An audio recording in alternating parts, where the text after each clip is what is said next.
Today is October 18th. Welcome to Big Book Daily. My name is Rob. I am an alcoholic.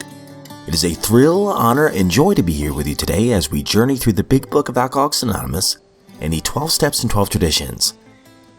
Today at the Big Book, we're going to continue our journey through Chapter 7, Working with Others. We'll be reading page 95.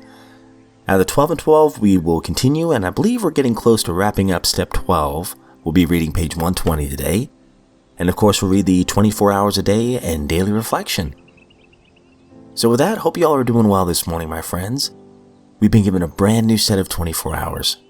Whatever happened yesterday, it's over. Whether it was good or bad, it's over. But we've been given a new chance today to keep working this program and to live life to the fullest for this set of 24 hours. That's always a good thing. So with that, let's get to the good stuff.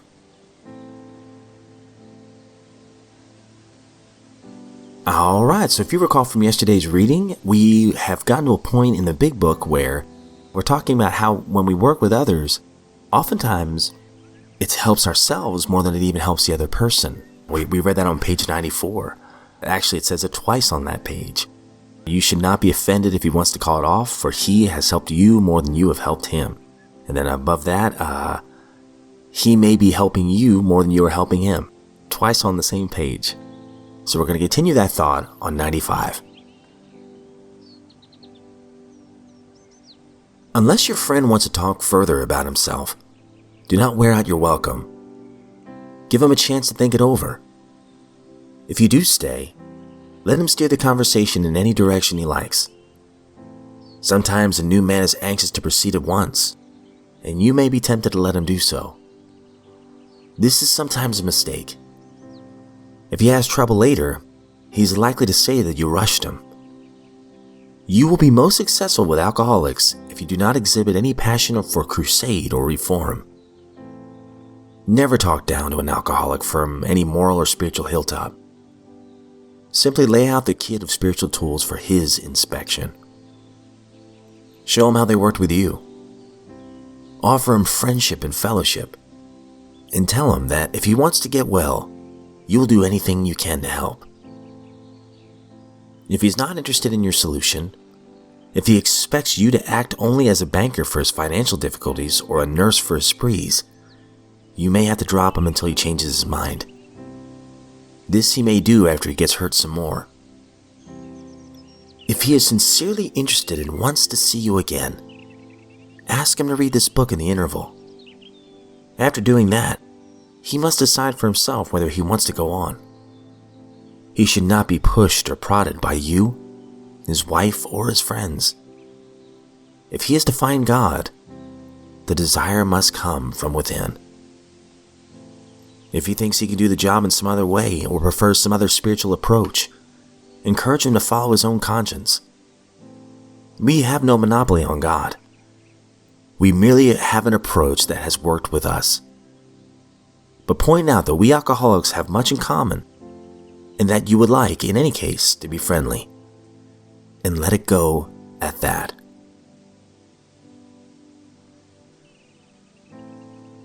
Out of the 12 and 12, we're on Step 12.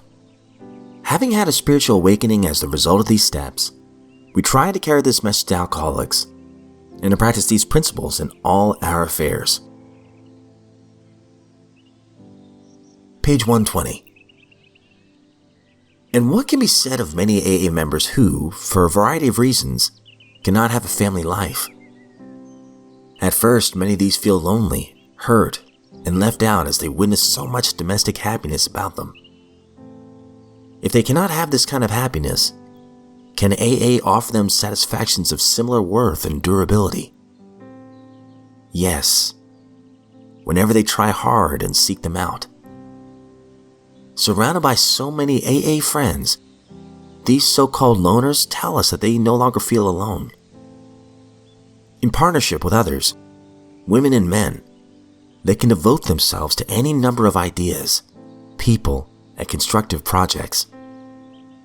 Free of marital responsibilities, they can participate in enterprises which would be denied to family men and women. We daily see such members render prodigies of service, and receive great joys in return. Where the possession of money and material things was concerned, our outlook underwent the same revolutionary change. With a few exceptions, all of us have been spendthrifts. We threw money about in every direction with the purpose of pleasing ourselves and impressing other people. In our drinking time, we acted as if the money supply was inexhaustible, though between binges we'd sometimes go to the other extreme and become almost miserly. Without realizing it, we were just accumulating funds for the next spree. Money was a symbol of pleasure and self-importance. When our drinking had become much worse, money was only an urgent requirement which could supply us with the next drink and the temporary comfort of oblivion it brought.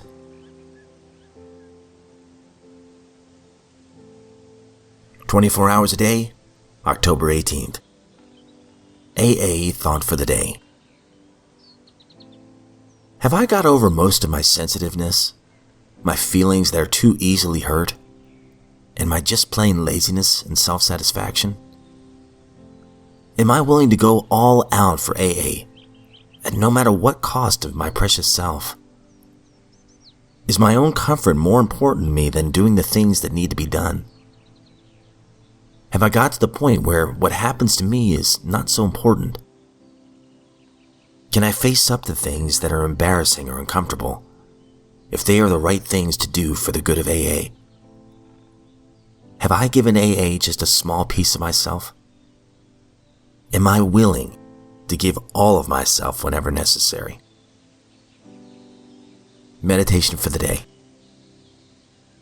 Not until you have failed can you learn some true humility. Humility arises from a deep sense of gratitude to God for giving you the strength to rise above past failures. Humility is not inconsistent with self-respect. The true person has self-respect and the respect of others, and yet is humble. The humble person is tolerant of others' failings and does not have a critical attitude toward the foibles of others. Humble people are hard on themselves and easy on others. Prayer for the day. I pray that I may be truly humble and yet have self-respect. I pray that I may see the good in myself as well as the bad.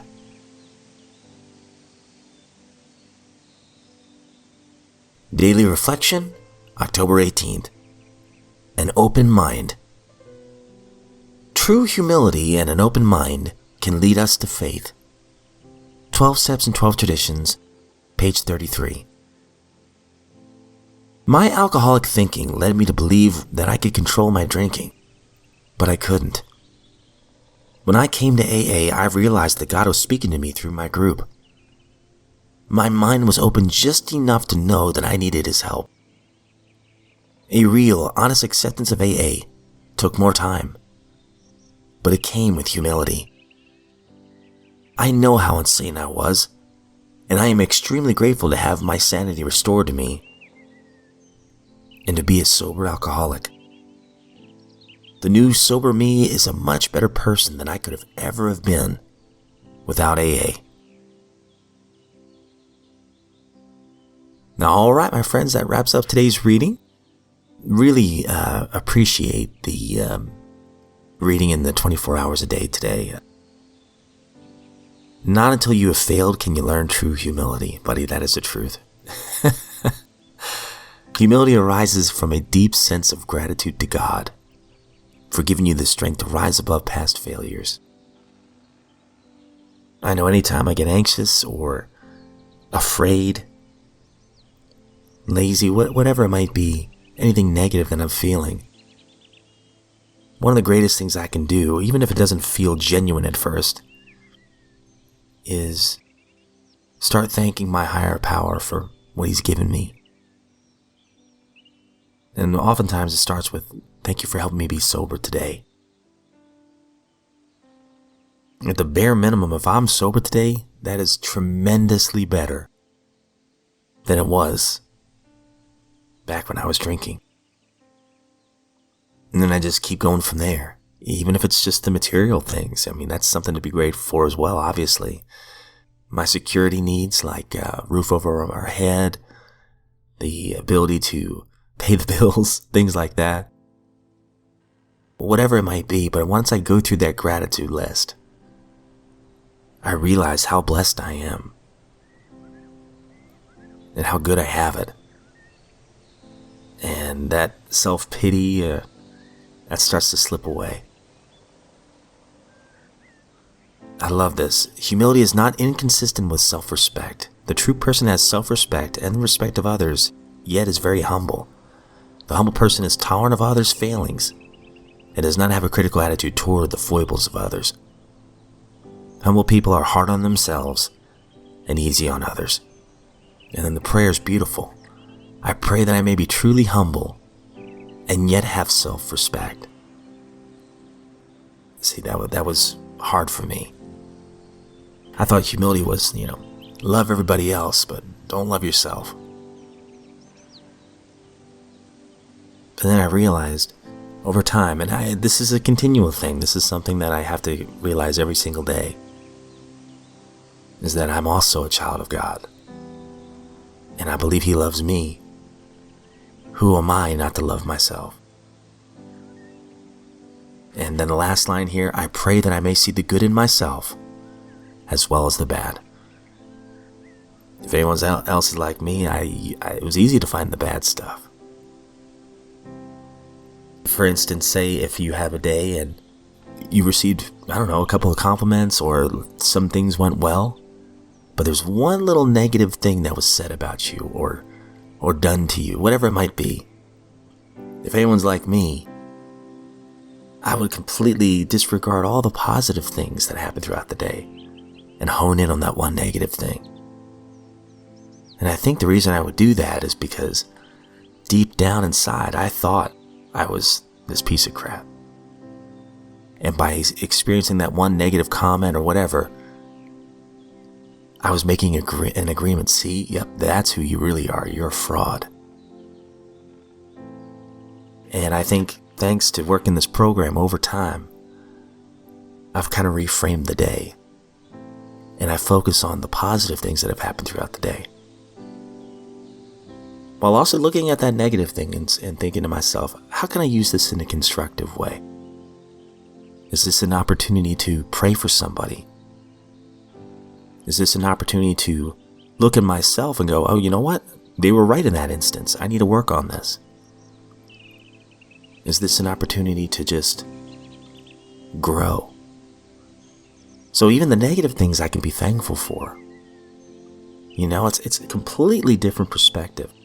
Circumstances certainly haven't changed in life, but the way I've looked at them over time has changed, and I'm grateful for that.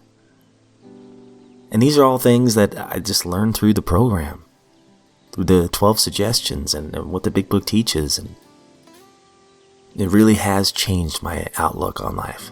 And I'm so grateful for that. And I'm grateful that you're here today. If you are sober today, my friend, you are a miracle. And I hope you realize that. And if you're not sober, you're also a miracle because you're alive today and you have the opportunity to change for the better. And all it takes is that first step in a new direction. And you don't have to do it alone.